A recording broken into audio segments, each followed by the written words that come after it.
need to actually hear me start talking. So it should be working about now. All right, so I hope you enjoyed the crash course video on the French Revolution.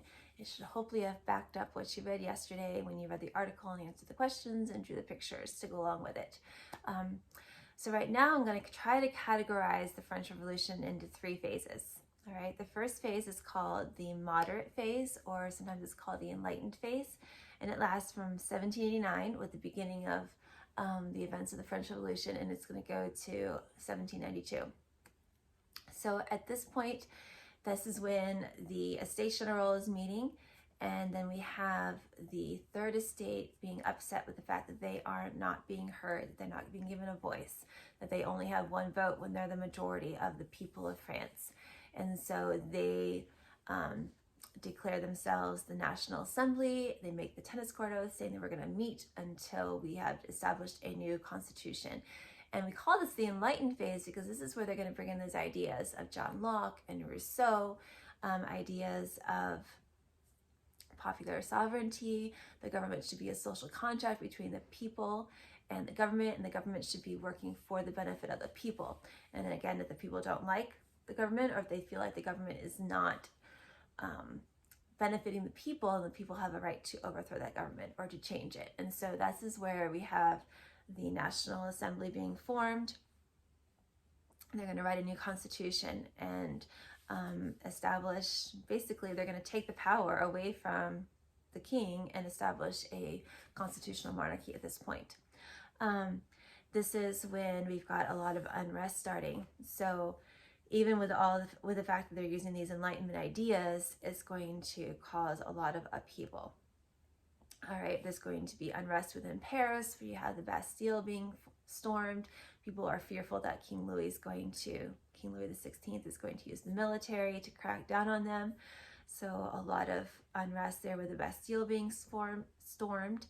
The peasants are going to start rebelling in the countryside. And so in the midst of all this, the National Assembly is actually going to declare itself the Legislative Assembly. So now we've got another kind of form of government here.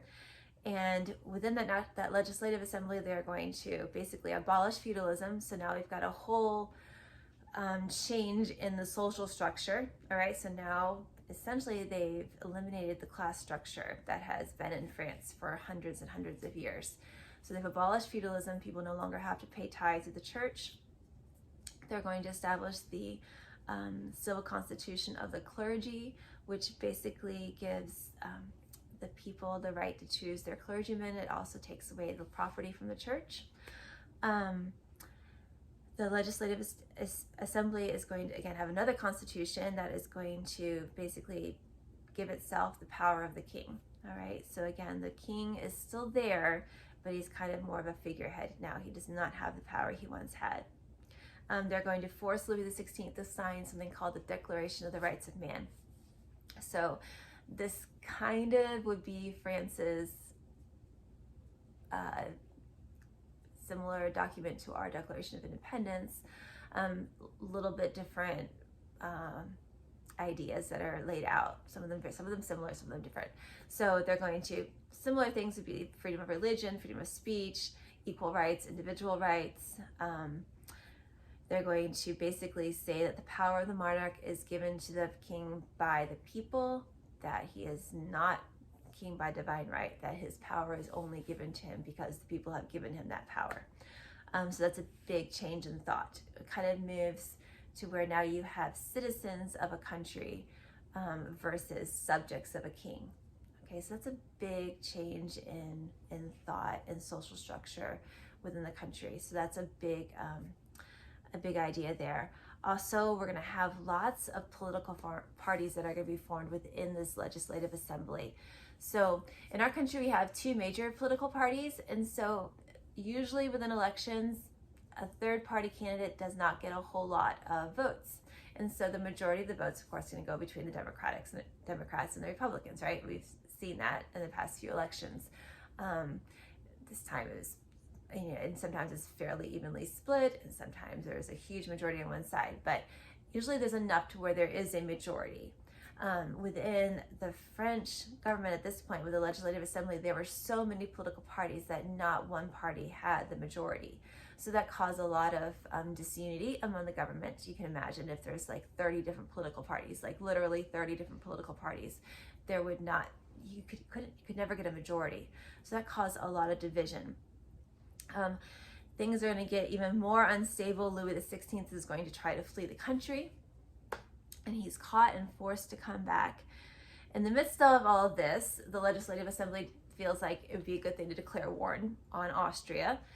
So France does that with the idea of maybe a war would bring unity. So not sure that worked out too well, but they did declare war on Austria. So at this point, we're going to move from the moderate phase, the Enlightened phase, into what we'd call the radical phase. We're now in the second phase of the French Revolution. Things have gotten so unstable that a group of armed Parisians are actually going to storm the palace, enter the Legislative Assembly, force them to suspend the power of the king, and then half of the assembly, because again, the Legislative Assembly didn't necessarily want to totally get rid of the king. They were just trying to take away his power, a lot of his power. So when these people come in, these armed Parisians come in and force the Legislative Assembly to suspend all power of the king, half of the Legislative Assembly fled the country. And essentially what these people do is they're going to form yet another government, all right? This time they're going to call themselves the National Convention. And basically they're going to declare the start of the First French Republic. So just to give you an idea of how often the French government has changed, we are now currently France is in its 5th republic, okay? We'll see how France has changed over the years as we go on in history. But this is the first, where we are right now, when these people stormed the assembly. It is now, and formed the National Convention, they've now started the First French Republic. They write yet another constitution. King Louis XVI is tried for treason. He's beheaded. Marie Antoinette is beheaded a few months later. Again, there's still lots of division even within the National Convention.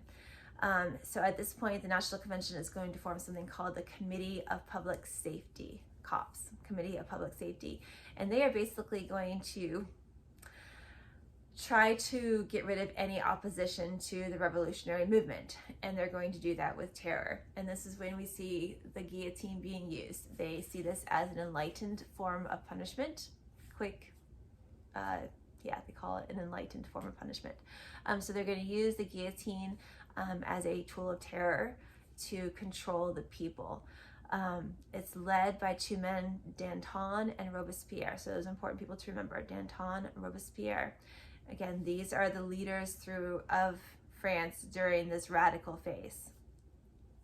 Associate the moderate phase with the National Assembly, Legislative Assembly.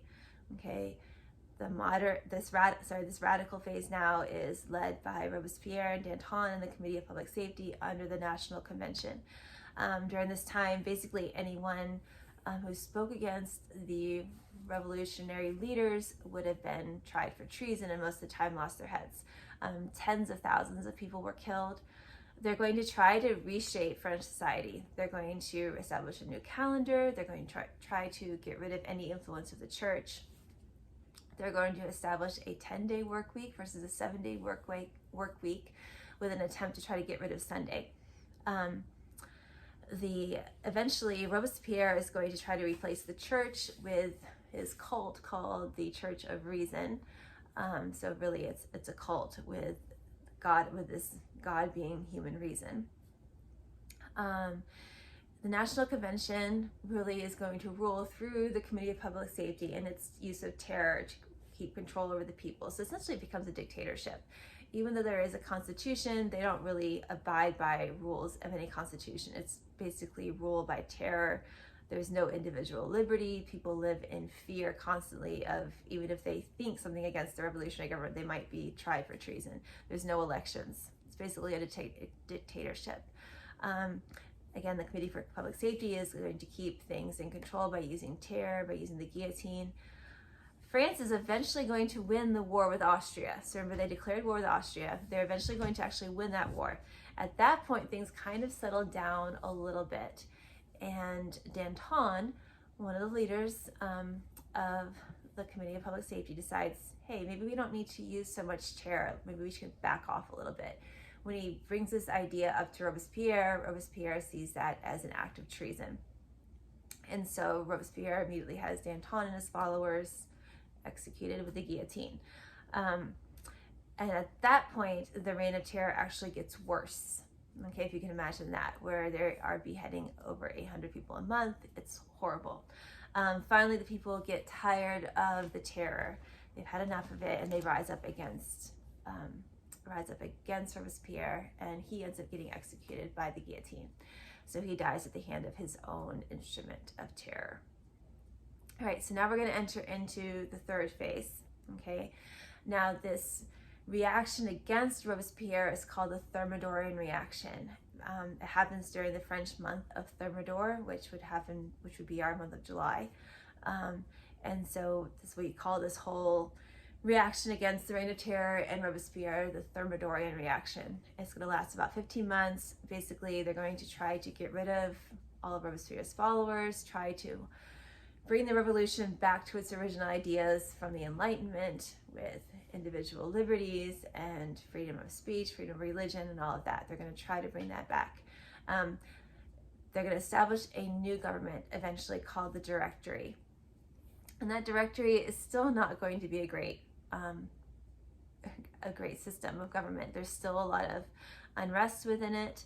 They're still going to try to eliminate the influence of the church and religion. Although they say they're allowing freedom of religion, there's a lot of restrictions on religion. They're going to actually conduct their own white terror to try to get rid of any of the radical followers of Robespierre that are left. They're going to use the military to try to keep their power, to keep their control. So during this time, the Directory is going to last about 4 years. Again, this is the third phase of the Thermidorian reaction leading into the Directory. The military is going to gain a lot of power. It's during this time that Napoleon Bonaparte is going to rise to power. He is going to be, during the Directory, they actually start letting peasants and common people be leaders in the military. They had been allowed to serve in the military, but not generals. And so Napoleon was actually a common person who had risen up in the ranks, and he becomes a general and then raises even higher and becomes a leader and very influential. And he eventually is going to stage what we call a coup d'etat, a military takeover of the government, and he's going to overthrow the Directory and replace it with a new form of government, yet another form called the consulate. And again, he gets that from the Roman Republic. Remember last year we talked about the Roman Republic, and they had 3 branches of government: the consuls, the Senate, and the Assembly. So he got that term consulate from that. And basically that is going to end the French Revolution. So 10 years, 1789 to 1799, of upheaval, violence, terror. And it's going to end with Napoleon now leading the country. And now even 2 years after that, in 1801, he's actually going to end up declaring himself dictator and then emperor.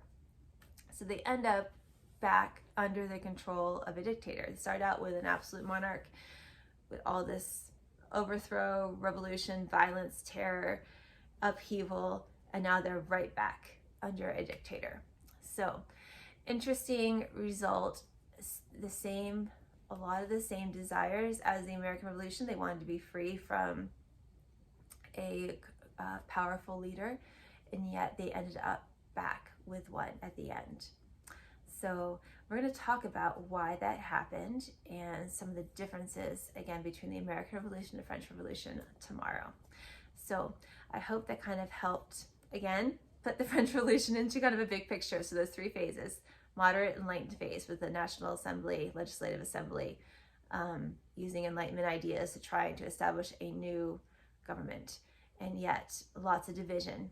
Okay, lots of political parties, lots of division. They could not get a consensus to really decide where they wanted to go. Led to more upheaval into the radical phase, where you've got all sorts of terror and killing, and really a even more harsh rule by the revolutionaries under Robespierre. And then the third phase under the Directory, yet still not a whole lot of unity, not a lot being accomplished, and then eventually they end up right back where they started with another dictator, with Napoleon leading them. All right, so we'll talk about how they ended up there tomorrow. Timeline pages, I have put some dates on Google Classroom, so if there's still time left, you may start doing that now, copying that into your timeline books. All right, bye guys, have a good day.